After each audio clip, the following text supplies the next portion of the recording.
ဘာကြောင့် plan လုပ်လဲနော်ဘာကြောင့်ဖို့ plan လုပ်တယ် plan လုပ်တဲ့ချင်းအဖြစ်နော်ရရမယ်ရလက်တရားဘာတွေလိုချင်တယ်လဲဆိုလို့ရှိရင် plan လုပ်လိုက်တဲ့ခါကျရင်ရှေ့လျှောက်နော်အနာဂတ်နော်အနာဂတ်လို့ပြောလိုက်ရှင်မြေနော်အခုနီးစပ်တဲ့အနာဂတ်ခဝေဝေမှာအနာဂတ်ဘာဖြစ်ဖြစ်အနာဂတ်အတွက်ကိုဘယ်လိုသွားကြမလဲဆိုတာကိုသိလာတယ်နော် plan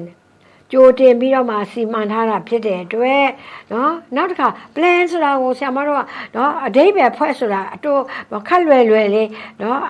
အရက်စကားနဲ့အများနာလဲအောင်ပြောရမှာဆို plan ဆိုတာကနောက်ကာလမှာလုံးမဲ့ကိစ္စကိုအခုတည်းကကြိုတင်စဉ်းစားတာအဲ့ဒါ plan ပဲဟုတ်လားနော်အဲ့တော့အဲ့ဒီနောက်ကာလမှာလုပ်ငန်းအတွက်အကျိုးရှိဖို့နော်အဲ့ဒါကိုအခုဘယ်လိုလုပ်မလဲစဉ်းစားတာအဲ့ဒါကို plan ပဲအဲ့တော့ plan လုပ်လိုက်ရတဲ့အကြောင်းရင်းကပါလေနော်နောက်ကာလအတွက်အကျိုးရှိတာကိုဖော်ထုတ်တယ်နှစ်ကဘာလုပ်လဲနော်ကြိုတင်ပြီးတော့မှ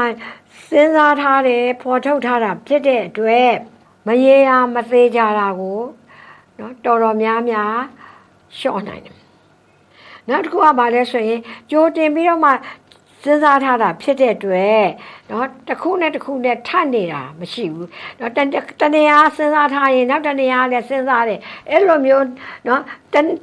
ကိစ္စတရထဲကိုပဲနှစ်နေရာစဉ်းစားတယ်ဆိုရင်အဲ့ဒါပါလဲဆိုရင်နော်အလုပ်တစ်လုပ်ကိုနော်နှစ်နေရာလုပ်လိုက်တယ်လို့ပဲပေါ့အဲ့ဒါကြရင်ပါလဲဆိုရင်နော်အလဟတဖြစ်သွားတယ်အပိုတွေဖြစ်တယ်အဲ့တော့ plan လုပ်တဲ့ခါမှာနော်တခါလဲကြိုတင်ပြီးစဉ်းစားထားတာဖြစ်တဲ့အတွက်ဒီလိုမျိုးအလဟတဖြစ်တယ်ပိုနေတယ်ထပ်တယ်ဆိုတဲ့ကိစ္စမျိုးမရှိဘူးနောက်တစ်ခုကဘာလဲဆိုရင် plan လုပ်ထားရင်ဒါတွေဖြစ်အောင်လုပ်မယ်ဒီလိုလုပ်မယ်သတ်မှတ်ထားတာဖြစ်တဲ့အတွက်เนาะတကယ်အကောင့်ထဲပေါ်တဲ့အခါမှာလည်းပဲသတ်မှတ်ချက်တိုင်းသွားရဲ့လားဆိုတာကိုထိန်းချုပ်တဲ့နေရာမှာ plan ဆွဲထားခြင်းအပြင်မတန်မှအထောက်အကူရပါတယ်အဲ့တော့အခုဆရာမတခါလည်းဆက်ပြီးပါပြောမလဲဆိုရင် plan ဆွဲထားတာနဲ့ plan နဲ့အကောင့်ထဲပေါ်တာနော်အဲ့တော့အကောင့်ထဲပေါ်တာကို